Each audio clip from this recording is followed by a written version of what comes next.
All right. Mic check. It looks like it's working. Howdy, folks. I'm Cody, and welcome to Walk with Giants. With me, as always, is the wonderful co-host Laguna Muta here, Chris Messick. Yes, that is I, aka Christopher Messick. There we go. Howdy, howdy. I hope everyone's doing well. I hope chat is working this time. It should be. I think everything's set up right. I'm looking at it. In fact, I will test chat right now. And today we're going to be chatting about hope. It's kind of a complicated subject, and I hope it'll be a fun one. Oh, and we're off to hoping. I do hope. I hope greatly. Let me see here. Howdy. Test message. Let me see if that goes through. All right. All right. So, um, let's see. I hope everybody had a great Thanksgiving.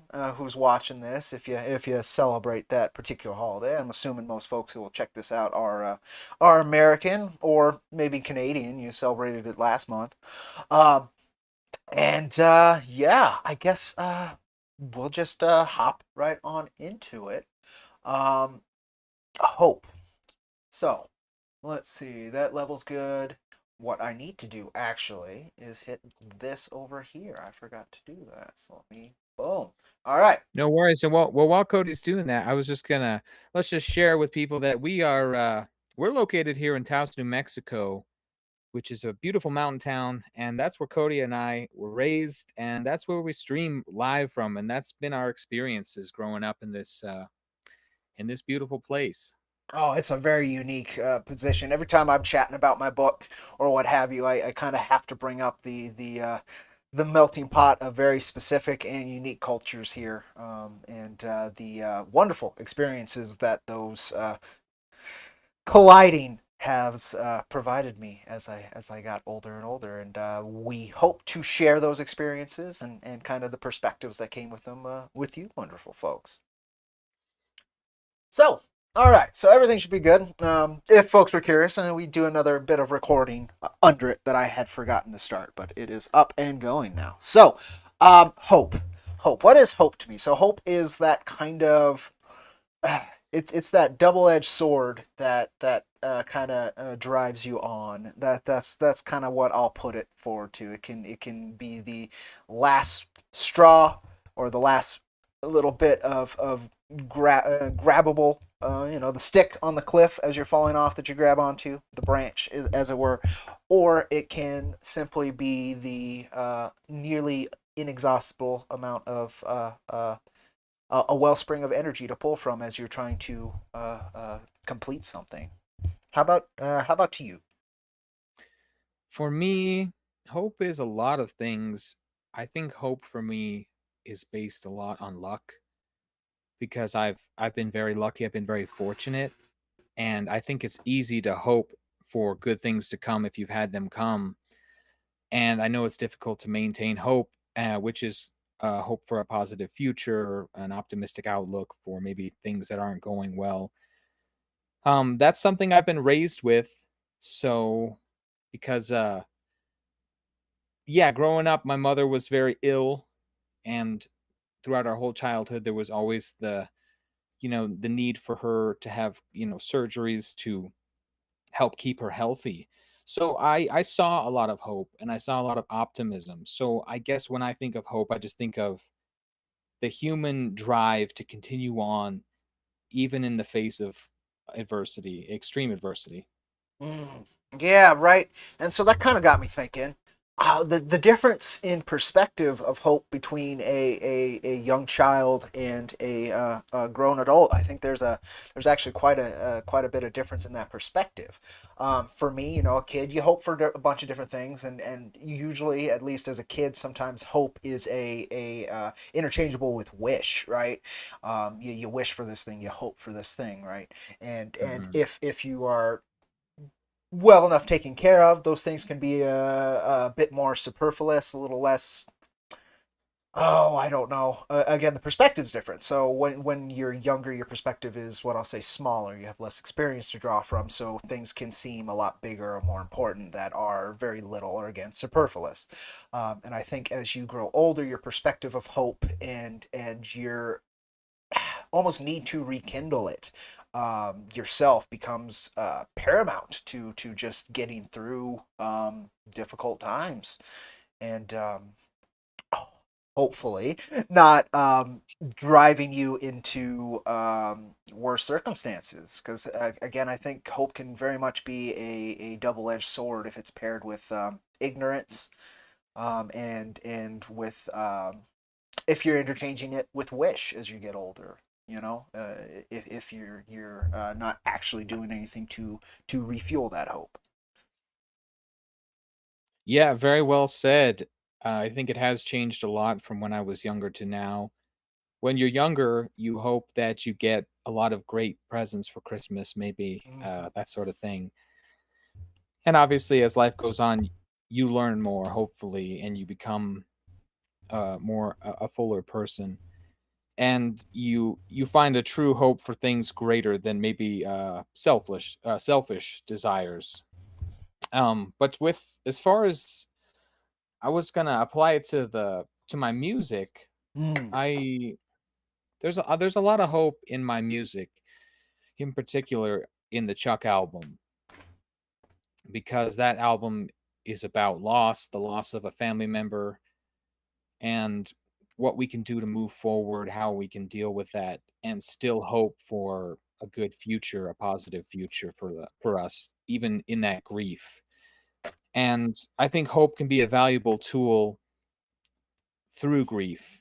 If you can see a shining, maybe a little bit of light in that darkness, peeking through at the other end, it might drive you through it, and it might help get you where you need to be, get you out of that grief, and after you've lived it, and you can hope for something beyond that. And that's a lot of what Chuck was for me, was learning to deal with grief while still having hope for a future, a fulfilling and happy future. Oh, well, see, as it applies to art, I have a kind of a similar mission statement to what you were doing with Chuck, right? To the overall imprint of my work, Iron vs. Comics. Our tagline is when reality belongs to evil, heroes are inevitable. It's a kind of a direct statement of hope, right? Is it true? Maybe not, but we can forge this universe, this set of stories and shared concepts and experiences put through a, again, sequential art, our chosen medium, and convey those concepts. One of the big hooks of the whole series is placing these great caricatures, and by great I mean large. These big caricatures of and they could be great too, but I'll leave that up to the readers. Of these human vices and these very real and tangible um, big ideas, and that we can face them and move through them and come to some sort of, if not terms with them, then some passage through around, and to not fall to them forever. And I think hope is the again, it's that last little bit of drive when everything else has gone, and that's been a big part of my art. The issue one of my book was dealing with grief of losing my mother, and and just trying to come to terms with these bigger and quite hard to shoulder concepts as you go from that smaller perspective of childhood to the larger and more experienced perspective of adulthood and particularly manhood. And moving through that, if I wasn't able to conjure up, um, okay, so here, what do you think is the link between hope and imagination? Because that's the big one for me. A lot of the time, hope is this illusion we conjure ourselves forward that may not be an illusion, but it is certainly not tangible at the time, right? Um, so I don't know. What do you think about that? I definitely could see the link there between hope and imagination. And as I said, I think my idea of hope is good, and I have a lot of hope for a good future and for good things to happen for me and my loved ones, because I've seen it. I have that fortune, and it's not difficult to imagine. And even in times of despair, we have that. We just have it. That's just how I was raised. That's just how I was raised. So it's hard to even conceive of a different way of thinking. But imagining a better future is just, I think that's in human nature. I think that's how we're able to survive hardships. And there are those who have survived great hardships and have maintained a positive outlook and have always aimed for a brighter future. So that speaks a lot to the imagination, especially when you're, I don't know, in a gulag or something of that like. A real hell on Earth, right? Yes, Um, exactly. and so I'm totally with you, and you kind of brought up the fact how much experience actually fuels that illusion and gives it tangibility. It gives it that imagination, something to stand upon and feel believable. And I completely agree. There are Yeah, it's many sort of a times. positive feedback loop. Exactly. There's many times throughout my life that I've experienced the same thing where things feel hopeless, let's say. But, Yeah. you get through, you give it a chance, and eventually you find something that was, oh wow, that was kind of cool. Or something that revitalizes your perspective on things and allows you to get out of those funks of hopelessness. Again, hopelessness itself is a whole nother concept that maybe we could tackle in this. But the getting to true hopelessness, and even in the faces of those real, tangible hells, are is actually, I think it.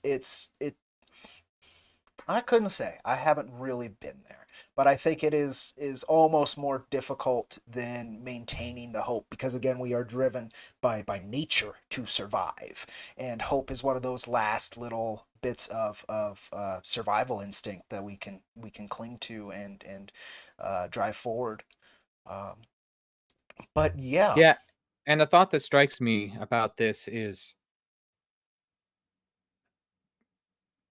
bad can lead to a lot of good, Mm, and I think going through the loss of a parent, it can open your eyes to the opportunity of of loss, which is normal, but we definitely perceive it as a negative thing. Uh, we don't, we know it's part of life. We know it's a natural thing, but we don't handle it very well. We're never ready for it. But I think back on when I lost my dad and I felt hopeless. I remember saying, "Oh, I cannot live without my father." And here I am, almost a decade later, and I'm living, and I'm living a full life. And because of him, I am who I am, and because of losing him, I am who I am. So there's a lot of hope to be found in loss and grief, and there's a lot of growth to be had. So I try to see bad things as an opportunity. Maybe not right away, maybe not when you're staring down the barrel of something, but you can hope that you maybe will learn something from it and you'll walk away more. I 100% agree. I think again, the hope can be the carrot on the stick, but it can also sometimes be a bit of a rod. It can prod you through some things that you'd rather just kind of lay in. Um, I experienced something similar. I never had a direct feeling of I would say hopelessness. I think it was more of a lack of perspective on hope, which is not that different. But if I can explain it, I've had my run-ins with depression, and that level of hopelessness, the lack of a desire to apply will to change things, and just kind of being stuck and stagnant and wallowing in, often it becomes self-pity. Um, and a difference when I had, and for folks who don't know, which is probably quite a few folks who will watch this. Chris and I lost parents the same year. Back in 2015, he lost his father. I lost my mother. Um, that was a hell of a year. That was that. There was a lot of that. There are certain changes and things in life that was a big perspective change. I'm sure for both of us, that are very sudden and very all encompassing. It really affects every part of what you had known. It's a big deal, especially if you've had decent and a long term kind of relationship with that person. It's it's heartbreak, and heartbreak is very easy to lose yourself in. And the hopelessness that comes with that, for me, wasn't so much as like, I see no future, I've got to go with them. It was more, um, what do I do now? Which is a little bit easier to eventually step off of and move forward from. Um, it's still something that you get. It's a shock and awe situation, no question. But it's for me, it wasn't like. I mean, my dad ended up getting arrested during one point of those, right? Like there was a lot of rough patches in that experience that really made things uh, heavy, and a lot of that was getting through it was kind of, oh, I don't know, not taking it all upon myself at once, and just kind of one day at a timing it, which I think hope is a big part of that. It's the well, what good can I do today that'll help me get through this and get to the next day? And I think there was a lot of that for me during that period. And with the second round of grief that I experienced with my dad's passing, it was again more of a, okay, what do I do now? Combined with heartbreak and all these other things that I don't think I've ever lost hope, but I certainly have been in places where it was much harder to find than other times. Yeah. And I think for me, especially in my case, with my father, it was difficult because in a lot of ways he was the hope of the family. When things were down, he was there to pick us up and be optimistic and be bright. And he had the experience. He had lived a life. He had made the mistakes. So he always had advice. So there was that hopeful word in your ear about, well, the sun's going to rise again tomorrow. And that was a difficult time when there wasn't, I needed him there for me to deal with losing him. My I metaphor do. is I was stuck in the dark looking for matches, and I needed matches to find them. And Hmm. that's just how it felt for a while. But I have to attribute a lot of getting through that to my friends and family, and I think they're a big part of hope Yes. because you just see those small acts of kindness. They're there to listen. They show up. People you didn't think were going to show up for you, they do, and that gives me a lot of hope for the race and for the good in people.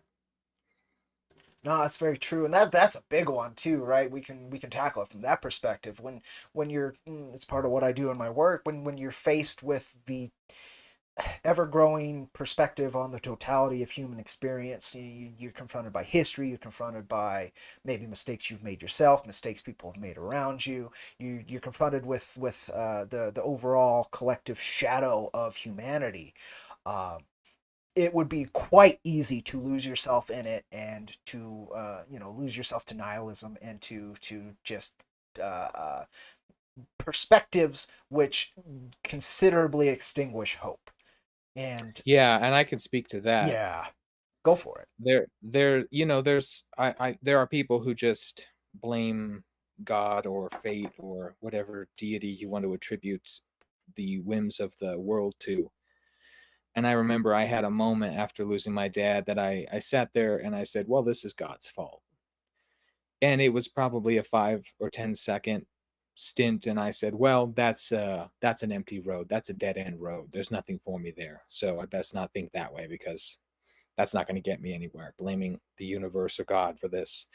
And I think that's a form of nihilism, you know, oh, just blame the gods for this, for my fate that so many humans have suffered and will continue to suffer afterwards. I'm so special that God would curse me. That's there's nothing there.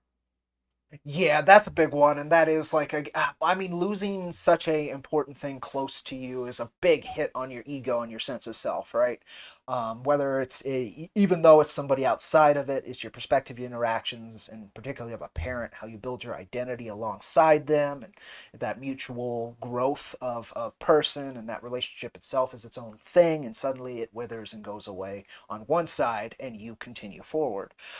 It's very again very easy to lose track of that, but I do think it's one of our best characteristics that we have the imagination and we have the desire to continue on through some of the most horrific things you can possibly consider, and that concept we often do call hope. And I think that's one of those blessings that you can put next to all these other things. Now, what I've wanted to kind of lead towards that I haven't really had much thought on is hope as a negative concept, when it actually is something that is sometimes used, sometimes even against you, quote unquote. But I think at the beginning of this I ended up rather using that concept as wishing.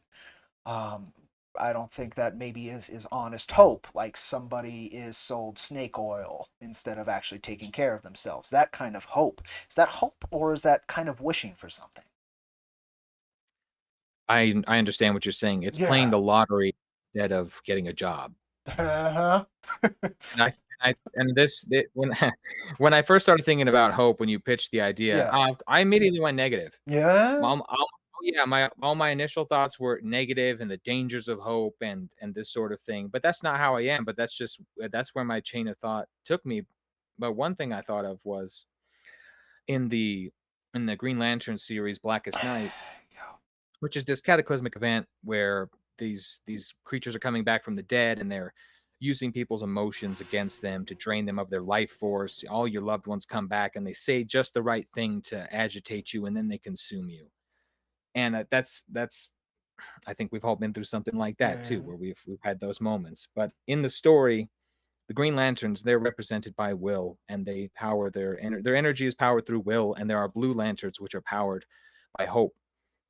But hope, the Blue Lanterns, without the presence of a Green Lantern, which is will, hope is useless. They have no power. And I think that that's true. I think that rings true. Without will, hope is useless, because you can hope for that luxury car or whatever, or you can hope to get your family a better place to live. You can hope to do anything, but if you're not putting in the time, putting in the legwork, as they say, it's it's not going to happen. Hope all you want. So there's an amount of will that is necessary to fulfill hope. I agree, and so coming from that, because I did read it too, and I remember bits of it. The Orange Lantern of Avarice, isn't that sort of a it's a perversion of will and a perversion of hope, almost, right? It's this desire to retain everything and protect it and get it and hope for everything, right? It's a desire.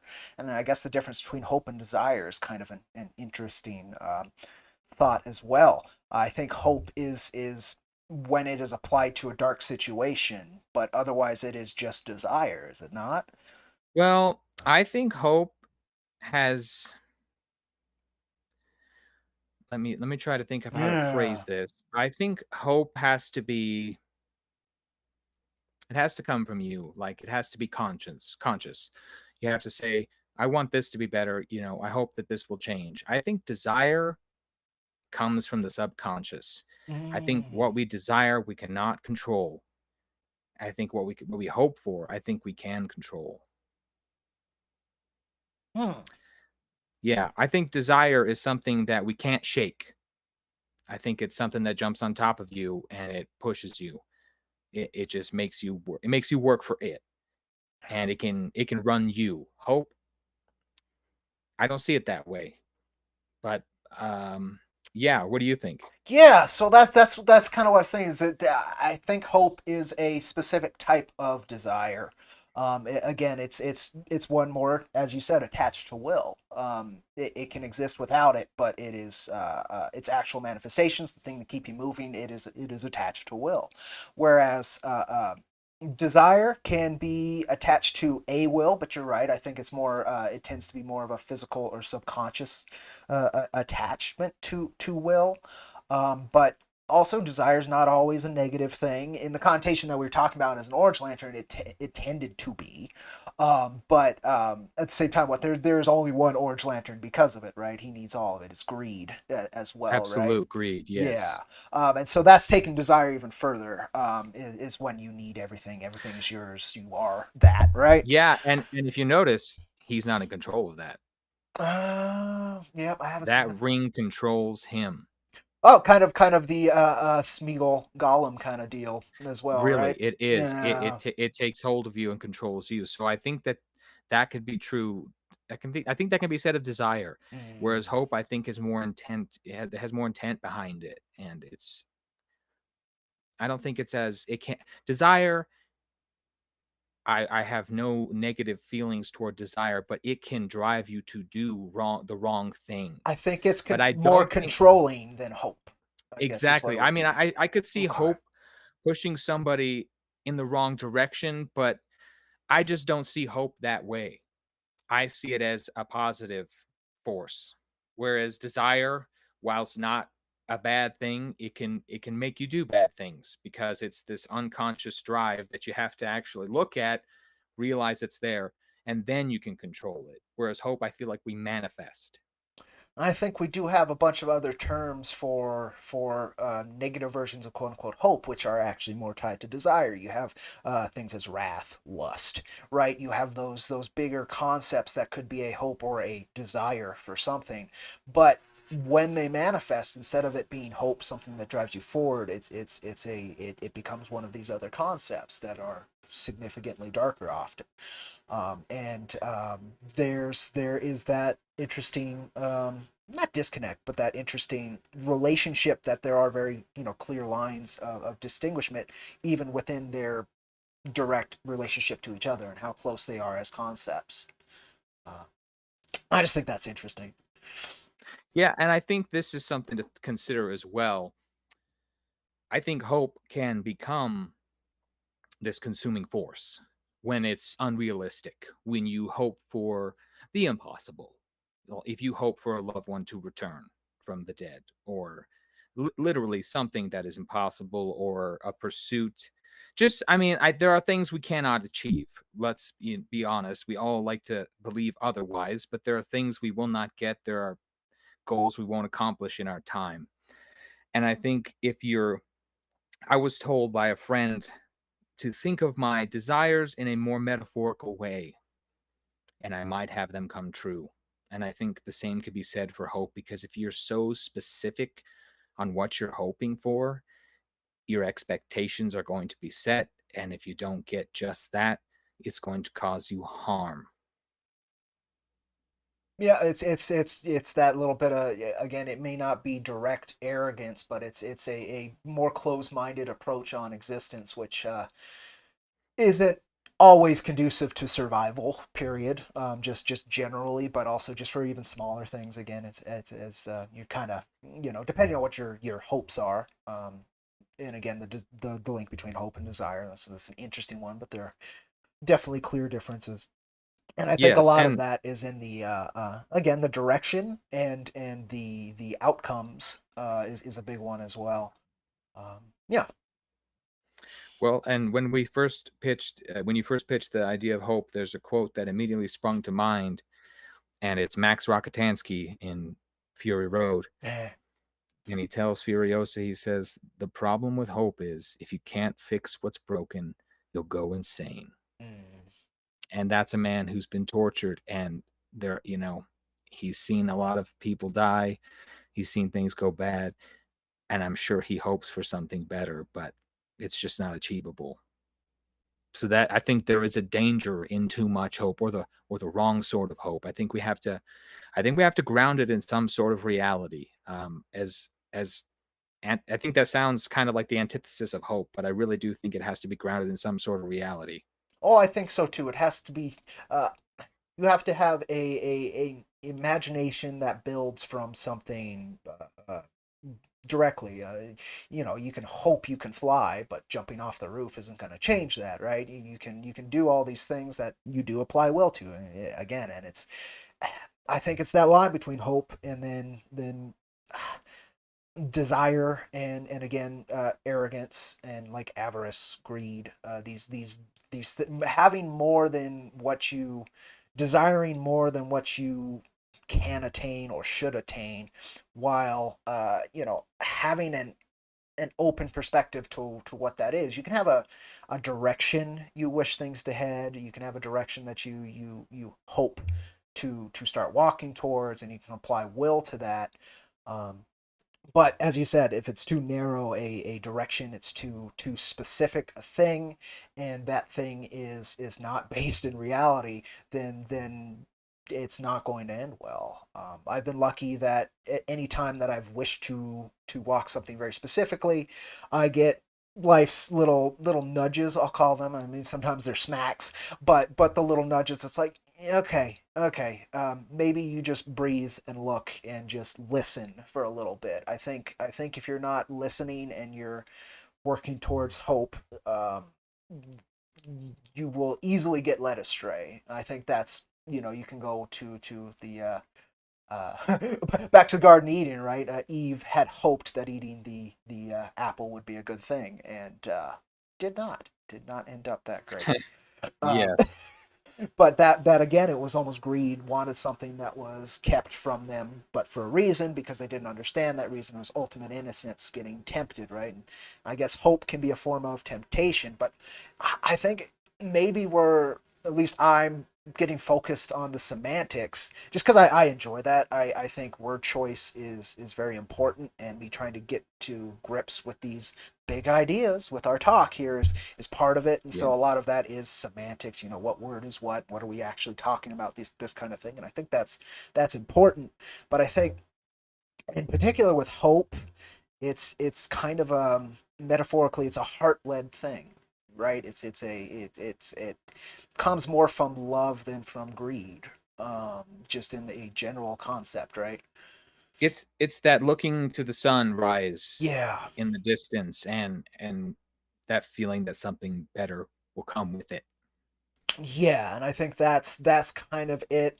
I could again, I can get lost in semantics because there's so many concepts that are so close to it that aren't it, and I'd love to pin it all down, but that's gonna be difficult. These are big overlapping concepts that True. that are really easy to get bogged down in. But I find it interesting. I love that's one of my, it's one of the most important things about language is specificity, and we a lot of folks don't focus on that. And as is, both of us are writers, and it's kind of it's what we do. It's why writing is a thing, is and why some are really good at it and some aren't so great, is because they focus on trying to understand these concepts, and they hope to utilize language to communicate these bigger, more metaphorical ideas, these large concepts that resonate with them Yes. in a specific way and will hopefully resonate with somebody else in a similar but never the same way.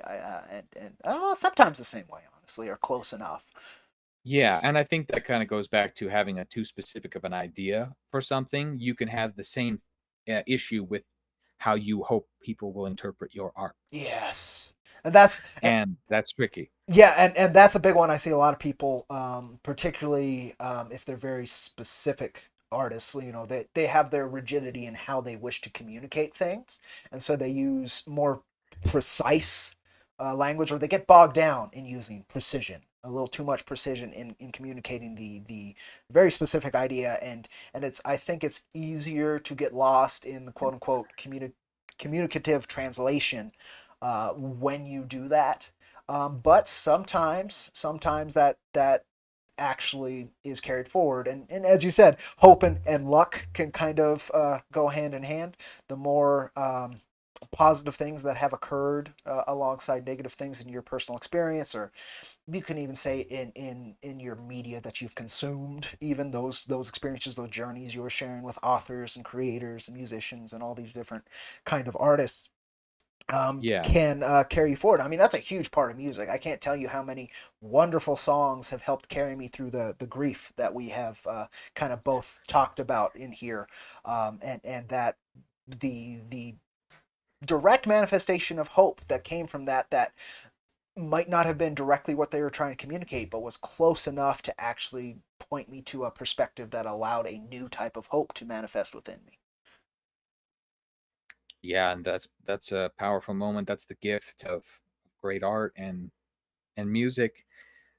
And when I was creating Chuck, I didn't want to have this specific image of how people would decipher it because one, I think, yeah, and I know we both feel similarly about this. We don't like heavy-handed art, Mm. and I also think that I think it's a good idea to have a vision, and it's a good idea to be specific. But I think you need to leave room for interpretation in your art if you really want people to connect with it. That's just my opinion. And when I wrote Chuck, my hope was not that people would understand every single story beat in the album. If I wanted that, it would have been much more blatant. What I wanted and what I hoped for was that people would just connect with the material on some level and that they could apply their own lives to it. And a lot of the feedback I got was just that. There's a song called Be, and the first line in the song is breathe slowly. And this woman who used to come into the video store where I worked, I gave her the album because I would just do that to with friendly customers, self promote, give them a CD, and I would, if they were courteous enough and had the time, they would listen to it, which was always nice. And this woman listened to it, and she came back and she said that she started crying when she heard that lyric because she was born a blue baby because she wasn't getting enough oxygen. So just that opening of that song with the lyrics "breathe slowly," it resonated with her in a way that I never intended. And all I did was hope that people would connect. Yeah, and so many different for me, right? The breathe slowly bit is to slow down, don't get overwhelmed by it, just engage with the biological concept of living, which is that breath in out, right? And just take your time, focus on that. That's a big part of meditation and of a lot of different spiritual practices, is focusing on breath because of its important connection to existence, life, the body, the mind, allowing it to slow and calm down and focus on, instead of overthinking, on just breathing, one of the most simple things it can do that it does automatically 99% of the time, right?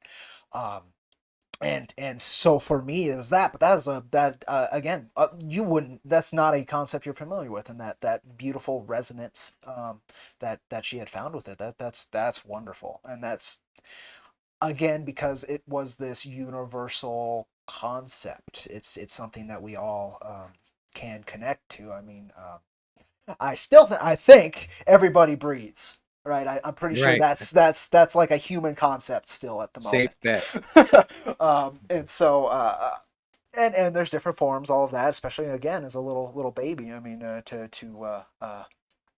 get you breathing, there was some help, but nonetheless, it was breathing, right? And Yeah. I think good art is able to do that as well. I think that's a sign of something that can affect a lot of people differently. And at the end of the day, art, not all art, again, I don't like pinning down art because of what it is. I think it should remain whatever it needs to be, which is anything. But at the end of the day, its goal is emotional manipulation, and that sounds mean, or it sounds a little when you use the term manipulation, but it's more of a, it's a guide. The artist tends to have an idea that they're leading their audience towards, and especially a good one knows how to lead and flow with that audience. I mean, from a live show, for instance, you know how that works, or from now for me, also doing live shows and talking with other creators and stuff. I've done podcasts. There are certain notes and emotional resonances that I want to lead those discussions towards, because that's the perspective I wish to portray on what I'm doing, right? Mhm. Um, and I think again, a key for one of them is, in my work, why I want to do it and why I chose the concepts was indeed to provide hope and provide these hopefully larger perspectives on things that can be very difficult, and a lot of people tend to look away from because of how difficult they are. And some of my favorite media, that's what they do, is they try and recontextualize these larger concepts to provide a, I don't know, to hold your hand through this larger concept, right? So you don't feel you're alone in it. I mean, that's a big part of art I enjoy. Period. Is that now? Sometimes it's great to just have the fun thing, right? Just this is Of just to course. to provide you joy, and that's a wonderful another perspective that we all tend to need. That can also provide hope because it's that reminder that, oh, this is here, so now I can hope for it, right? It's a reminder. Um, yeah, that and another thing, and we kind of didn't talk about it much here, but for me, a great reminder of hope is nature. Nature is a massive reminder of hope because it gives you the grounding platform. It shows you a very few concrete rules, and then it shows you a bunch of stuff that's playing with those rules, and doing it well. And so, growing up here in particular, with the beautiful mountains and the variant types of nature and the variant cultures and all of these different perspectives that are here and have coexisted for some thousands of years, others 1,000 years, and others 500 or so. And in each of those, it's kind of a super unique perspective that reminds me kind of when you're reminded of a blessing or something that provides me great hope. And I think you had kind of mentioned that before too, and you had phrased it, your luck, or when you've experienced a lot of it, it's easier to Yeah. form that hope. And I totally agree. Yeah, when things have worked out for you in the past, it's easy for your imagination to give that to you again. Well, Yes. I've been in situations like this before and things have always worked out. And again, that's another perspective too is what does it mean when things work out, you know? Sometimes the wrong thing could be the right thing and it could lead you down the right path. So I think hope should be I try not to be too specific with my hope. Yeah. And because it's that saying be careful what you wish for, and you were saying hope is like wishing, and I think it's true because well, you should be careful what you wish for because, I wouldn't have made that album. I wouldn't have made Chuck without losing my father. So if I had had the wish of I want to make this sort of album, and then that happened, well, I might feel differently about it Yeah. because it had to happen for that art to come forward, I mean, one of and my that's not something I hope for. Yeah, one of my favorite stories of all time is Full Metal Alchemist, the manga in particular, but Brotherhood is a wonderful adaptation, so is the original. But it was two young kids who had hoped to bring their mother back because they were left basically alone in the world, and they were arrogant enough to think that they could do it, and that spurs this whole journey of them coming to terms with what that means, and then them hoping to figure out this specific thing and what that thing is. They're in the search for the Philosopher's Stone, and anybody in who's kind of studied esoteric knowledge of any kind comes across that concept. And there's a lot of different forms of it. Sometimes it's actually a physical, like rock, and sometimes it's more of a conceptual enlightenment kind of concept where you come to terms with it and what it means. But either way, they were looking for that to restore what they had lost from hoping and in arrogance wishing for something that they should not have, that they did not understand because of their innocence and their lack of experience. And I think hope does very much need to be tempered by experience, both to be led further because you have experienced it actually manifest, but also so that you know what kind of thing, and it doesn't become that greed, that avarice, that desire for something that honestly will not do you good. And one of the things that you make me think of, I've been thinking about my dad a lot lately Mm, and just my life with him and the events of it, and I've been trying to think through it from a mythological perspective because whether my dad knew it or not, I think he had a lot of knowledge of the mythical and realized that we were in mythological situations, and he played his part in my youth and that in those in important moments. And I've been thinking a lot about him, and I wrote this down, and I think this is true. This is a thought that occurred to me because when my father was alive, there are just certain things I would do, and those things I would only do with him. And so this makes me think of the Full Metal Alchemist characters. So I wrote, when our loved ones die, the part of us that they own dies with them. Mm, yeah, very true.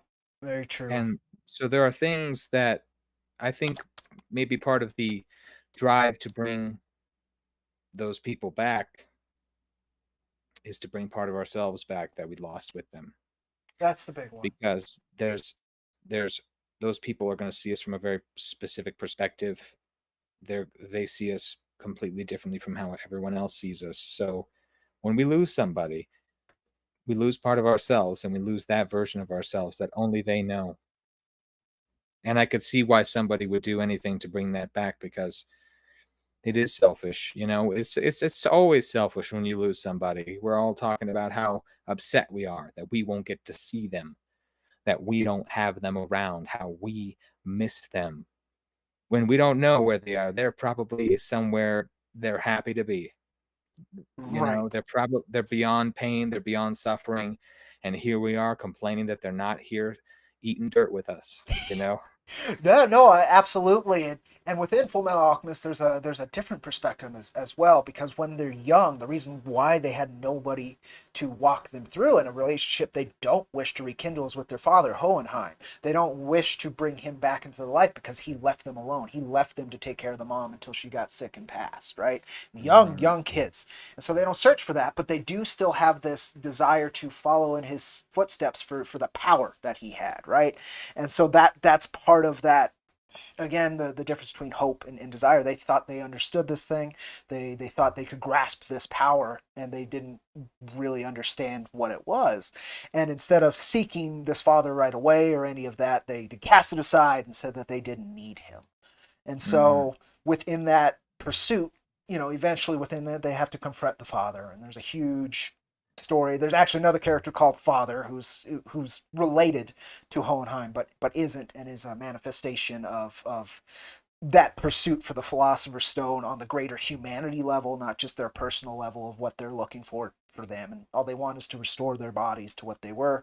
Whereas most who wanted the Philosopher's Stone wanted immortality. That great concept. In fact, that's the in esoteric concepts. Many have seek that in the real world and use that concept to find that. Right, Genghis Khan, he looked for it in his own way, and it was through Taoist monks.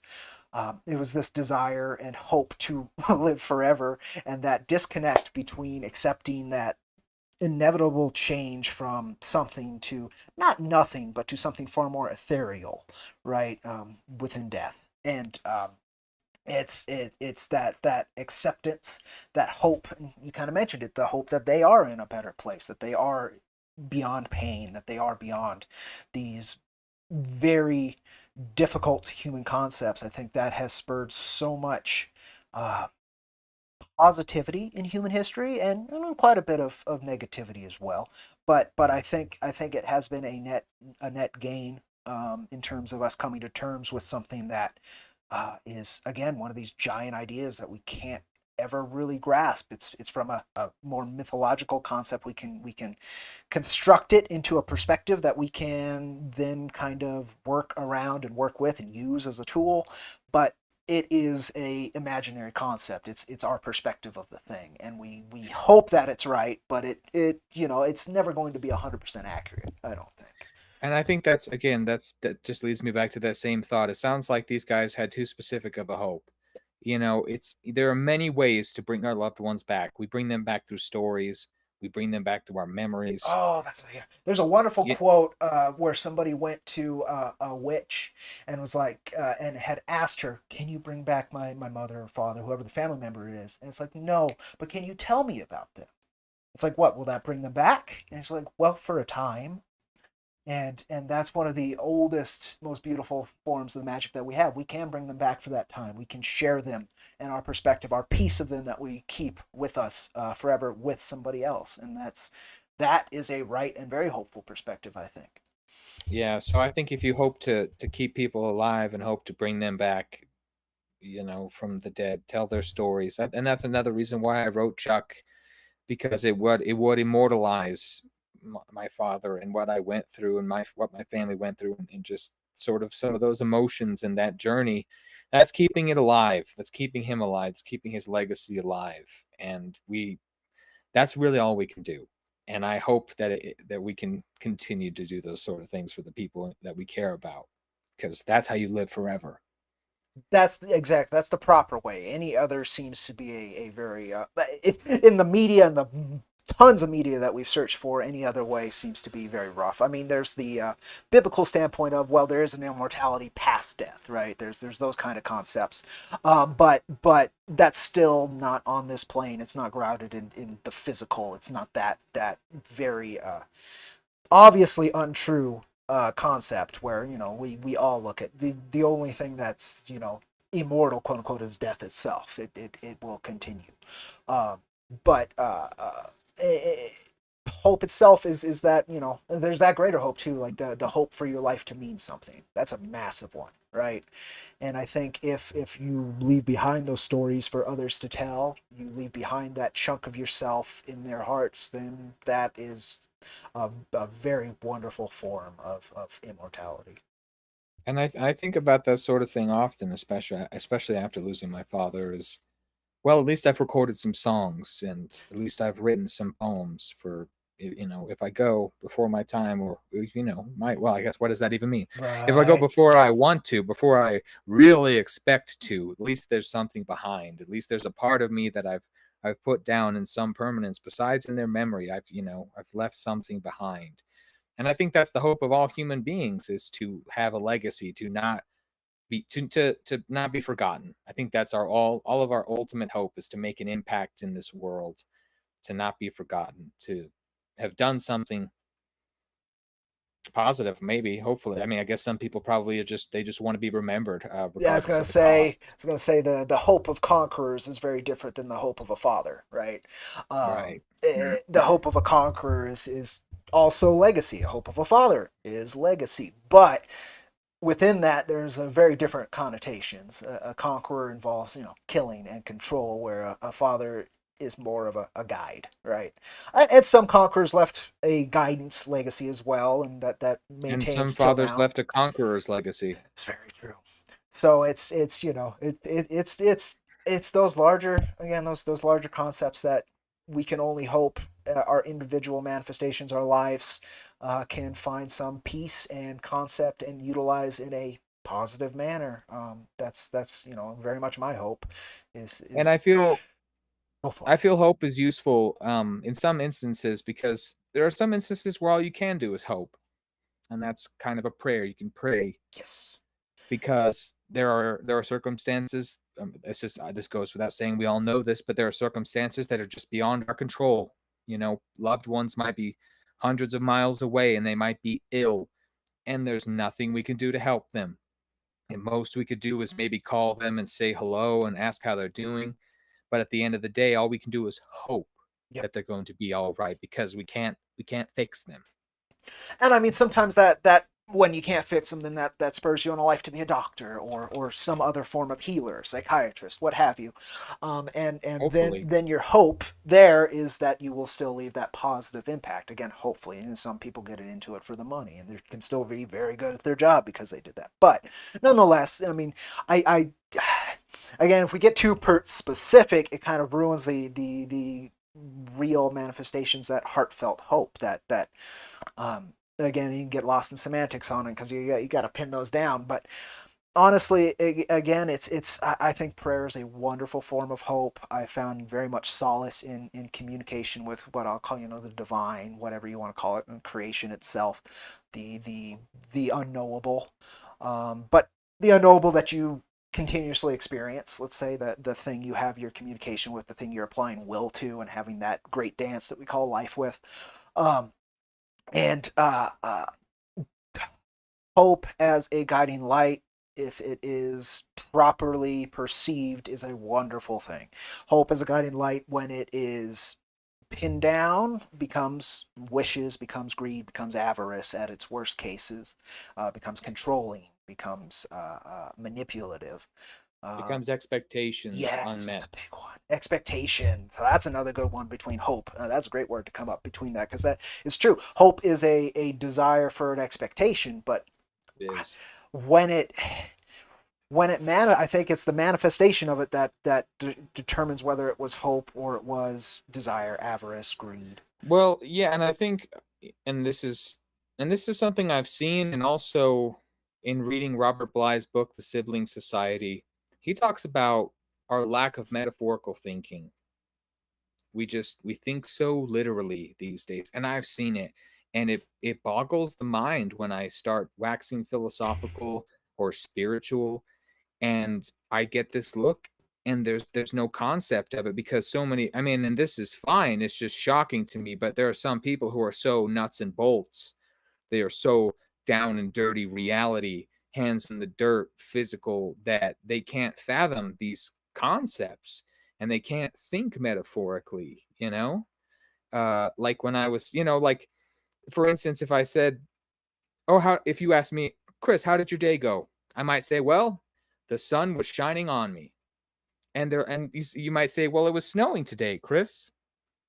And then I know you just don't get it. Eh, You just don't have that way of thinking. And so what I'm getting at here is that we need a metaphorical concepts, more metaphorical concepts as far as our hopes and our I think and our metaphor aspirations. allows that slightly more specific kind of communication that, again, poetry, storytelling, all of these things allow us to communicate these specific shades of these grand ideas, these grand concepts and perspectives that we experience that are very difficult to pin down in one word. Again, we have these concepts, so we can use this term hope, but what we focused on this podcast and what we focused on the last one is kind of the idea of To Walk with Giants is to conceptually explore these giant ideas, these Yeah. experiences, because they are hard to pin down, and how we tend to, as a species, is we tend to do that through storytelling, through art, is how we communicate these things more accurately than we do with these words. And what I've kind of kept harping on during this is how easily it is to get lost in the semantics, the specificity. Specificity. That one. What again? Those words. As long as for me, communication is. So again, I want to have these specific words, but as long as the idea behind them is communicated, it doesn't matter what language I'm speaking, right? That's Right. and that's my point with art as well. As long as it is successfully communicated, how I did it, it doesn't matter if you're doing something really fucked up. But if it, putting that aside, then it is a positive. So welcome Art Crumbs. Thank you so much for stopping in. She does a wonderful manga on Global Comics. But she says there's definitely different types of hope, and I think we've explored that a little bit. But there's also those who focus on bringing it to others versus focusing on their own grandicity and peace. So that is true. There is a way to bring hope to others that doesn't necessarily bring it to you, and we haven't really talked too much about that. Talked a little bit about it because that's what when you're talking about Chuck and that kind of bit, and when I've talked about Jack Irons and such, that was part of the goal of the art, right? Was to bring this perspective and communication, and at the very least, that very nice form of hope that comes with knowing you're not alone to somebody else. Yeah, and we spoke on this on the first episode in the podcast, and I Mm. said that one of my main pursuits and hopes with creating music was, I wasn't, if I could make money, great. If I could be that rock star guy, even better. But I always really just wanted to inspire people to do the same, because I've had conversation, and I think I said this in the last cast. I've had conversations with people who just say that they're not creative, and I don't understand that. I'm so adamant about people writing their own songs.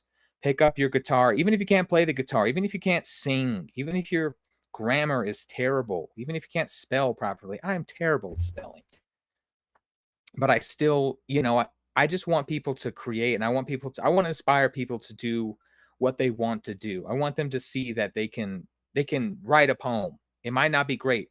They can write a song. I have so many songs that suck and no one will ever hear because they are terrible. But I wrote them and I worked and I kept going, and other people have that in them and they can do it too. And I've always wanted to inspire that in people. We did talk about this last podcast, and in fact, the last podcast I was on, which was with Inside the Booth, I think that was Tuesday. I did another one, and that's a great thing too. I always hope those will go well, but if it's a new person I've never talked to, all those things, right? But Just like when you meet a stranger, you it's the hope it'll same thing go well. exactly, and you have that you have to and it does become experience. And one of our friends, Dean, I spoke to last time I saw him not too long ago, that kind of came up, is that you have to have a general perspective on people being at least innately good, because if you take them otherwise, then you are, I think that's switching from the hope of like things going well and things working out to the almost the desire to be wrong. But within that, I had spoken about the importance of, he had asked me, the host of Inside Booth, he had asked me that if you had any advice for folks who want to be comic creators or what have you, what would you tell them? And I've been asked that a few times and I've put it out. But my main bit, and we did talk about this last time, is if you're staring at that blank page, just do something with it. That's the beauty of art. It doesn't matter if it sucks. You do it for you. It's a form of self-expression. And then if you can finagle that into a business, wonderful. If you could finagle that into viewership or readership, or what would be called an audience, wonderful. And then that experience becomes something else where you can tailor it, twist it, learn from that dynamic of sharing that personal thing with somebody else, because it becomes Well, something new. But you gotta hope for that being positive. yeah, and how many of us have been brought to tears by a movie or a song, or have had the hairs on the back of our neck stand up hearing a phrase or a verse from something? That that is incredible. That is an incredible gift, and that is something I hope to give to others, because I've received that gift and I continue to receive that gift. And That's the that is big a one too. blessing. And if you can share those blessings, that's something I hope to do. I think more of that is necessary. I always try and bring up the fact that I think everybody's voice needs to be heard in some form. As you said, you can't fathom people feeling uncreative. It is a natural state of humanity. Our minds are creative. It's just how we survive and do every day. And I don't think people realize how much creativity they apply in the most mundane of situations every day, and how they can find a medium within that form that they are used to do something. For my father, it was building. That was his big bit. He loved that. That was his form of And he's also creativity. your father, so he created. Right? That's a big one too. If you love that, that's a form of it. I don't recommend you go around doing that all the time and not taking care of it. But that is the most like sacred form of creation we have access to, is the creation of a new life, because it's that unlimited potential made manifest, and then only time turns it into something, sculpts it, right? The greatest creators are mothers. To be fair, yes. Yes, indeed, no question. Whether you take it from Mother Earth all the way down to Well, to and if you Ant Queen.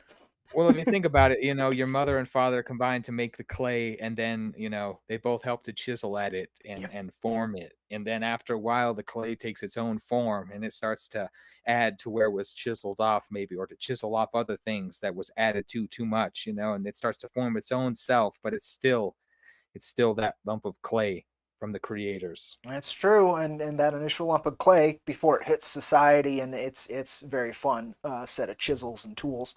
It has that great potential, and I think anyone who plans for a child and wants a child, they have so many hopes. That's one of the biggest manifestations of hopes, right? There are all kinds of forms. Some are kind of controlling. They want you to be Oh this yeah, thing. expectations. Yes, and some are just, they want you to have a good life and to exist and appreciate and experience this thing. And a lot of the time they're just thinking of the wonderful things they have also experienced, and they want those things for you as well. And I think that has been snowballing and building since the dawn of, honestly, since the dawn of like amoebas and that kind of life, right? I don't think it was as conscious and had as these big ideas were conceptualized, but those initial sparks that allow reproduction in life itself is a grand manifestation of hope. I think a lot of things, and I've seen manifestations of hopelessness in this life as well. We've seen it through war, we've seen it through genocide. We've seen it through even factory farming of creatures. That there are manifestations of hopelessness as well, where that even that very strong power of hope is cast aside because of the cruelty of whatever situation it's found in. And Well, and I want to jump in because I yeah, want to. There's some. I'm going to backtrack no, a bit please to what do. you were saying. You were just talking about. We were talking about parents and Yes, expectations, yes, yes, yes, yes. and that's another thing that I tried to say with the song "B" because there is kind of this moment of rebirth that takes place in that song, and it's without expectation. It's B. It's not asking anything of this new life, but simply to exist, because that's the only expectation that, well, hopefully we can put on a life. It's like, well, you need to live. That's what your job is, and if you can, that's not easy to do, but it's that's why it's a song. It's this idea, this pure idea, this impossible pursuit, and I guess that embodies hope as well. Is this we we know we're flawed, and we know we're gonna mess up. We know there'll be stumbles and there'll be mistakes, but we hope to do as little damage as we can. Hopefully, right? We're talking as if you're a good person who tries to be good. You try to do as little damage as you can. You try to guide the younger generation the proper way, especially if you're having a child. You try to let them be who they are without too many constraints on them, and that's I think every parent has expectations. I know there was expectations on me, especially when I would pursue something, like if I pursued basketball. I think the expectation is that, well, you're supposed to get good at it and you're supposed to win games because that's the objective. And I didn't do that. I did not get good at it and we did not win games, and I'm sure that was disappointing to my dad, but he never scalded me for it. He never made me feel less than, and I'm sure he hoped that I would be great, and I'm sure he expected it as any parent would.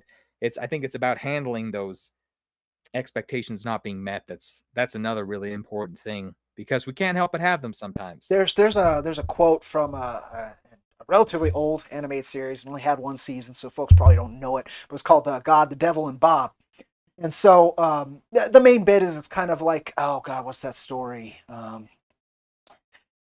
There's an old Bible story where it's the devil bets that he can turn. Oh, Job, story of Job. So it's kind of Yes. a modern sitcom take on Job. There's Bob and like, can you corrupt him? Right. That's kind of what the devil's trying to do, and God's just Well, kind of isn't there. it isn't it like he can curse his name or go against God or something Yes. like that, Yes, turn against exactly. him? And so like how much suffering can you apply to this guy before he turns against me? He never does. Right. That's the big bit of it, right? But with God, the Devil, and Bob. Anyway, the one quote I'm getting to was Bob's worried that he's a bad father because his father wasn't great, right?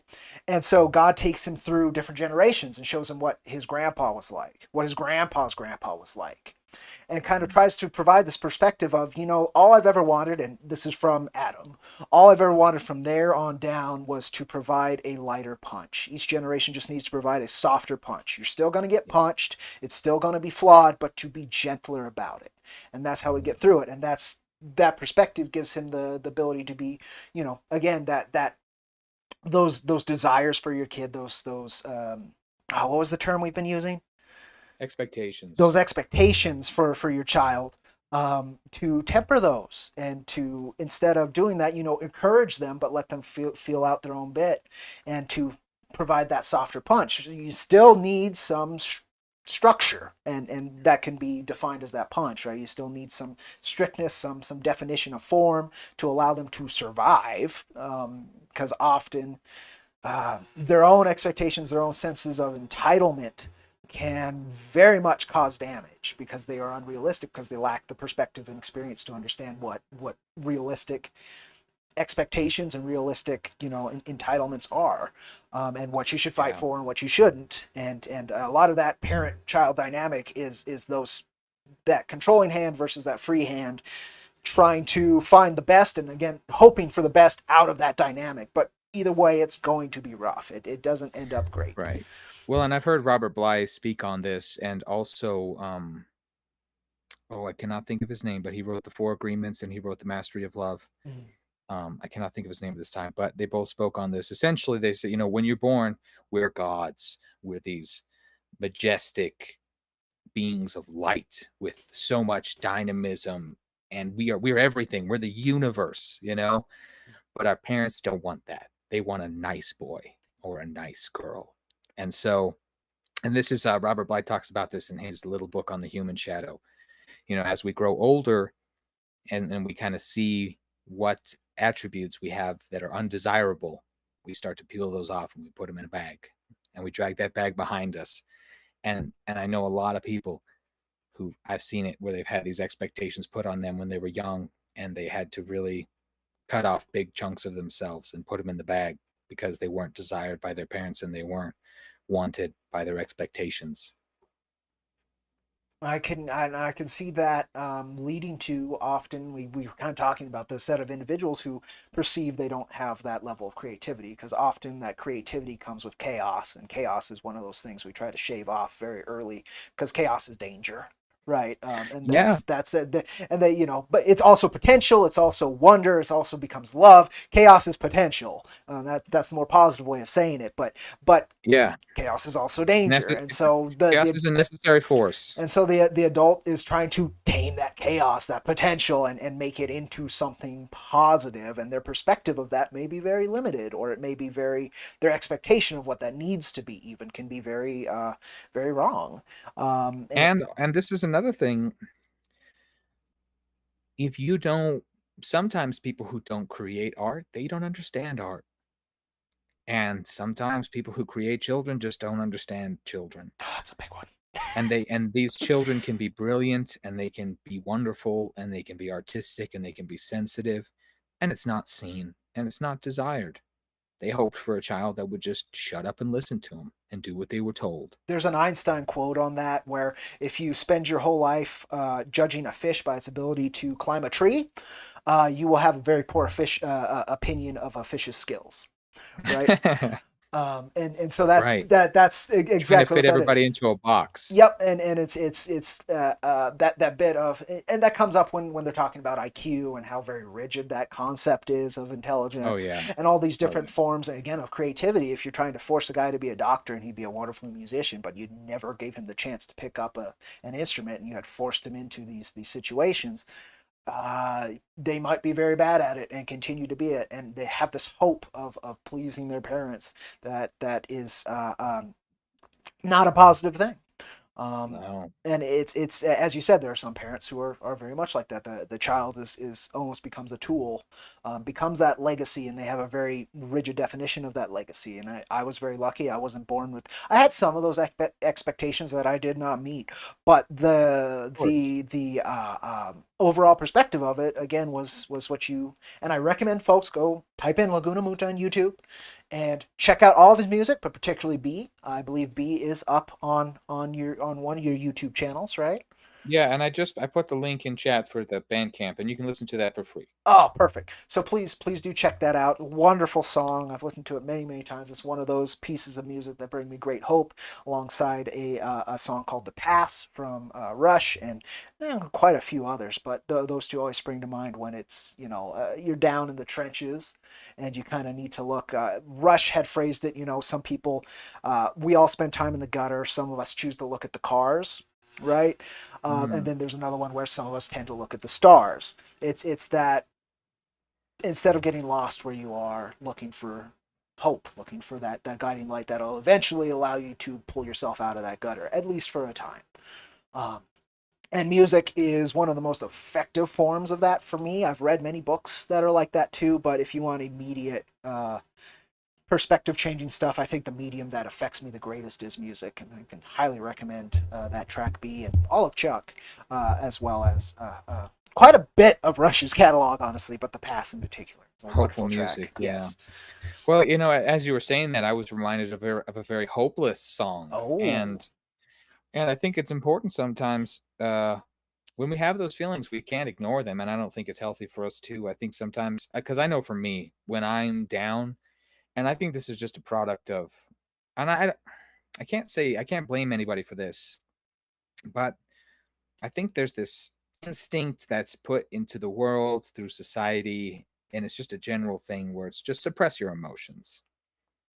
Just suppress your emotions, don't feel. And so a big release for me often, if I need to, a lot of people say I can't watch sad movies, you know, because they have access to those emotions. It seems to me they have access to, they can cry, they can feel that sort of thing. And it's not like I'm a robot, but sometimes there's this buildup of an emotion, and I'm just not good at letting it out. I get bottled up, and I can write a song about it. Sometimes that helps, but sometimes I need to put on a piece of art that will take me there, and I can have this cathartic shedding of tears. Like I said, every time I watch Interstellar, I cry Oh, it's because beautiful. that movie Yeah. deeply affects me. But a song that I thought of as far as hopelessness is "In the City" by Joe Walsh. Oh, God. There's no horizon. Yeah, what is it? In the city, there's no pity. When you're down, that's where you'll stay. There must be something better out beyond these neon lights, but there's nowhere else in sight. And it's this idea of just being trapped.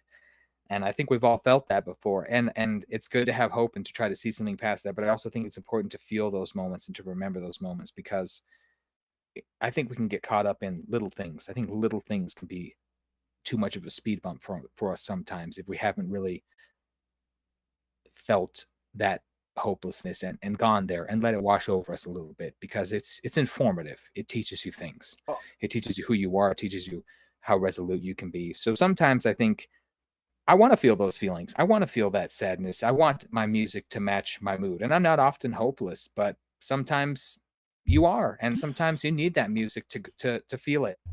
oh, very true. And for me, so um, one of the most magnificent expressions of this and many other different flavors of that is the manga Berserk. I will harp on it forever because of the notes it hit. It's just beautiful once it got to where it needed to go. But there's a particular arc, the end of a particular arc.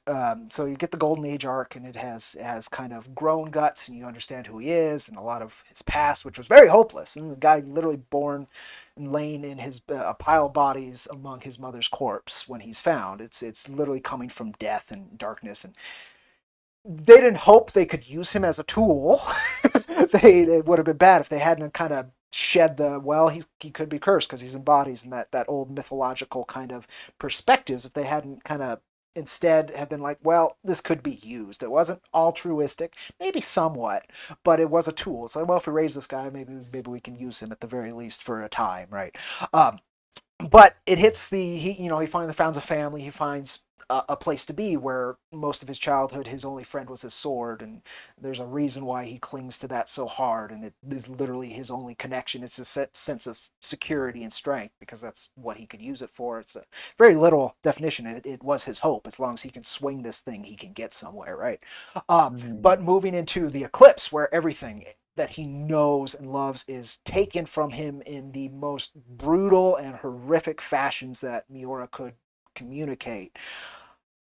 After that, his hope is actually revenge, and that drives him. And so that is a desire that moves forward, but that revenge slowly tapers off. And it becomes a hope to provide a better place for this new family that he eventually forges in that quest for revenge. And I just think the big thing that comes with that as well, revenge is anger, and anger can be very negative, but it also can be one of the best forms of strength. So what made me think of that is a lot of the music that provides me hope as well is angry. Mm. It is a conversation of strength within this. I've been listening to a track from Arch Enemy a lot called No Gods, No Masters. And it's just being angry at the fact that you are trying to be controlled, right? It's that hope that you can be yourself even with these outside forces oppressing you. And I mean, that's a huge part of the punk movement. It spurred a lot of wonderful music that does give a sense of hope and in particular sense of community. I think that's one of the better things about rock and roll, and then going into punk, going into metal, going into all these variations off of rock and roll. It was that hope of community. And if we want to go further back, that hopelessness, we go into blues, right? We go into that Yeah. original concept of slavery, of being owned and being Yeah. controlled from that. And then so how do you And those escape dark that? They places don't leave you own with your aching music. They, soul. they don't own that song, right? They don't own your expression, your self-expression. What? They don't own your spirit. Yes, yes, and that's the big one. I think that has been one of the key hopes and what's the word? It starts with a C-O-N. It's not conception. One of the oh, Concepts? it's not concepts either. Um, it's when you accept something as what it is. It's one of the conceits of human existence. Is that I think that has been one of our biggest hopes. Is that, well, no matter how far it gets, how controlling and oppressive something gets, it's an ever lightful hope that they cannot control the spirit, right? I came Right. across another concept of that recently. I forgot how it was phrased, but you cannot control a free man. All you can do, the worst you can do, is kill him. I like that. And so I think that is one of the most potent forms of hope. Is that initial bit of, the concept of our mind, our spirit, our heart, all these things that we kind of put into. Again, it's a very large concept. Very any of those could be another episode of To Walk with Giants, right? Right. Well, let me speak to something you said. Yeah, no, You were please. talking about the value of anger, and Yes. that's something I've always been hesitant to engage with. Same. That's one of those things that I'm having to pull out of the bag. And there's a quote that I heard James Hillman say. I don't know if it's his quote, but he's the person I heard say it. He says, "The tigers of wrath are wiser than the horses of instruction." And he's saying that your outrage is wiser than you. So if something really pisses you off and it makes you flip out, well, you need to listen to that because it knows better than you do. And that's something I've really begun to listen to. And there is a such thing as a righteous anger, and that's a concept I've had to really understand. And I found such resonance with music that portrays that righteous anger. Um, Mm, that's a big one. At least, and you here you can attach hope to it. You hope it's righteous because you're not always so sure, right? of Anger, course. and you were talking about controlling your emotions. That's a big one in society, particularly for men, because it's a lot easier to control logic. Logic is understood. Emotion is something that needs to be explored, and we've been doing that through art, through conversation for as long as we could talk to each other and share ideas, right? In whatever And form. it's well, and this is something that I've had help with reading Robert Bly and speaking with you and other friends and reading these books by these wise people, and I've learned a vernacular that I didn't have before. So I've had some of these thoughts, I've had some of these ideas and these feelings, but I haven't been always been able to express them. I haven't always had the words for it. So it's you have to be given a toolbox, Yes. and you have to open the toolbox and you have to look through it and you have to learn what these tools are for and understand when to use them and how to use them. And we're never going to be sure, we're never going to be 100% right. And that's the whole journey, is learning to use those tools and hoping that we're doing it the right way at the right time. I completely agree. And so we've hit an hour six. Do you think we can continue the conversation, or we can call it here? I'm comfortable either way. What do you think? Well, I'll share one more thing. Oh, please. I hadn't I hadn't thought to share this, but I was looking through, and I have this device where I can look through my poems and I can find them, and I found one about hope. Oh, So this I wrote this back in May 15th. So this is a time when I'm usually in a good mood because it's sunny. Uh, my birthday's coming up soon, spring, and yeah, renewal, all that fun generally stuff. generally there's shows being played, Mhm. there's friends, it's just generally a positive time for me. So I wrote, "Let us hope for steps made forward, for lessons learned and evils thwarted. Let us hope to continue on towards what we seek and beyond, for the trials overcome and the enemies that we've bested, for the future that is unfolding better than we expected." Wonderful. So I think what I'll end my bit of it is hope is a tool that you need to understand how to utilize right, and you will always be attempting to, and you will make mistakes with it. But at the end of the day, if it is a real hope, if it is a real guiding light, if it is a real spur forward that you need in your life, you will find it. And that's been my experience, and I have been grateful to share it with so many. I want to thank everybody who has watched this, in the comments down below, please share your perspectives on hope. We would love to see them. If you have ideas for future shows, please let us know. We just want to discuss these big ideas as humbly and through our own perspectives, our experiences, our lives as we can, and share those with you. And hopefully at the end of it, we can each gain a greater perspective and a better ability to utilize these big ideas in our own life. And And yeah, and hopefully we ask more questions, because I yes, think that with these ideas, the questions are more important than the answers, because the questions are the journey. They're the road on which we walk. And if we're not thinking, we're not moving forward. So uh, remain willful, remain hopeful. yes, indeed. And again, thank you all so much for joining us. We'll be back in 2 weeks. I'll be advertising that and all of that. We will reveal the theme about a week ahead. And again, if you have ideas, please communicate them. You can get a hold of me at cowboy_steel. You can get a hold of both of us at To Walk with Giants, both on Twitter or X, whatever. Nobody has adopted X. I mean, they're trying. People still say tweet, and it's supposed to be post now. So no, as hopeful as Elon has that he could rebrand it, it's not worked. So you can find me there. You can find my work ironversecomics.com, and under the contact section, you can find anywhere you want to connect with me and my work there. Please check out Global Comics, and you can read our work for free there. And where can they find you? Yeah, if you want to listen to some music for free, you can just go to my Bandcamp page. It's Laguna Moonta. I'm also on YouTube, and all of it's free. And if you feel so inclined, if you're able, you can buy the tracks, but they're always there just to listen to and kick back and enjoy. All right. Well, again, thank you all so much for joining us, and we will catch you next time on To Walk with Giants. Thank you for walking with us. Thanks.